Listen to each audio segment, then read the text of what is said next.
तो किस स्पीड से लगा रहा है, उसे वैक्सीन उपलब्ध है या नहीं? डॉक्टर मिश्रा।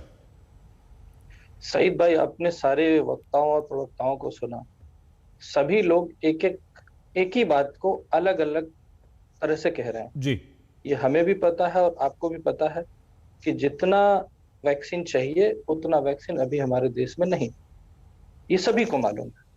और जो सवाल आपने पूछा, जब से गवर्नमेंट ने अपनी पॉलिसी रिवाइज की है तब से कोई भी प्राइवेट एजेंसी जाकर के खरीदारी कर सकती है।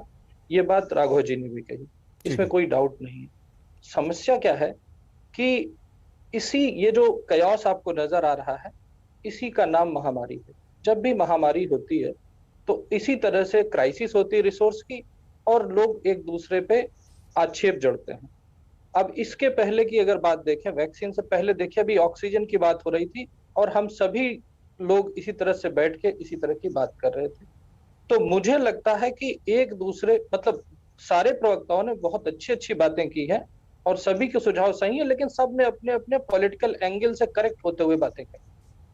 काम की बात सिर्फ ये है कि देश में जितनी वैक्सीन होनी चाहिए उतनी वैक्सीन मैन्युफैक्चरिंग कैपेसिटी हमारे देश की नहीं है। सेंट्रल गवर्नमेंट को उसको बढ़ाना चाहिए।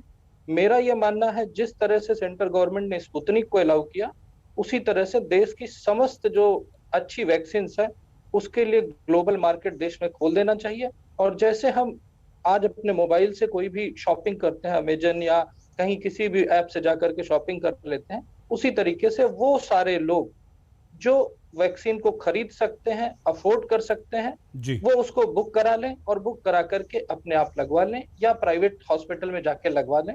लेकिन जब ये बात आएगी तो यही सारे लोग उस पर दूसरी पॉलिटिक्स में बैठ जाएंगे कि जी उसके वैक्सीन के प्राइसेस क्या होंगे। तो मेरा ये रिक्वेस्ट है सभी लोगों से कि एक तो जो सरकारी अस्पताल है वहां पे गरीबों के लिए मुफ्त वैक्सीन आनी चाहिए, इसमें कोई डाउट नहीं है। और सरकार ने 45 साल के ऊपर जो वैक्सीनेशन पॉलिसी बनाई है उसमें मुफ्त रही है, ये हम सबको पता है।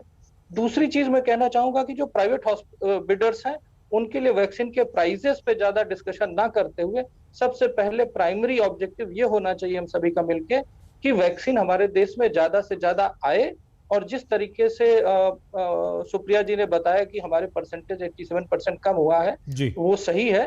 तो उसको उससे ज्यादा करना है, क्योंकि ये समझ लीजिए कि लॉकडाउन बहुत दिन तक नहीं चलेगा, लेकिन अगर हम लॉकडाउन खोलेंगे तो हम फिर इसी क्राइसिस में पहुंच जाएंगे।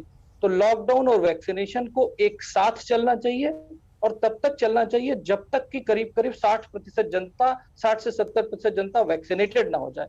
अभी 2 दिन पहले 6 महीने बाद स्पेन का लॉकडाउन खुला है और वहां पे लोग सेलिब्रेट कर रहे हैं। क्योंकि वहां पे लॉकडाउन के साथ साथ वैक्सीनेशन भी किया गया लगभग 60% लोगों का। डॉक्टर मिश्रा, तो मैं ये कहना चाहूंगा कि किसी भी पॉलिटिक्स या जल्दीबाजी में ना पड़ते हुए लॉकडाउन को लागू रखते हुए वैक्सीनेशन प्रोग्राम को जितना से ज्यादा फास्ट चला सकते हो उतना फास्ट करेंगे, जिससे हमारी इकोनॉमी पटरी पे रहेगी। बिल्कुल सर, थोड़ा सा विपक्ष और पक्ष दोनों सही बात कर रहे हैं, इसमें कोई डाउट नहीं। समय कम है, दोनों पक्ष भी और विपक्ष भी दोनों सही बात कर रहे हैं। वैक्सीन की कमी है, ये भी सही है। लेकिन नूपुर जी, बहुत सारे सवाल और सुझाव आपकी तरफ आ गए हैं। सुप्रिया जी, छोटे से ब्रेक के बाद जब लौटेंगे तो फिर हम ओपन कर देंगे ना। क्यों, अगर मान लीजिए आपको कोई बात नूपुर जी की पसंद नहीं आई है तो आप उन्हें जरूर रोकिएगा, पूछेगा। और यही बात राघव जी के लिए भी, और डॉक्टर मिश्रा और हम 1-2 सवाल अंत में सर हम लोग बात कर लेंगे। बहुत छोटा सा ब्रेक। सवाल यही कि अब कैसे वैक्सीन की सप्लाई होगी, कैसे मैन्युफैक्चरिंग यानी कि उत्पादन होगा, और कैसे हमारे देश के हर नागरिक को वैक्सीन जल्द से जल्द लगेगी। देखते रहिए आज तक।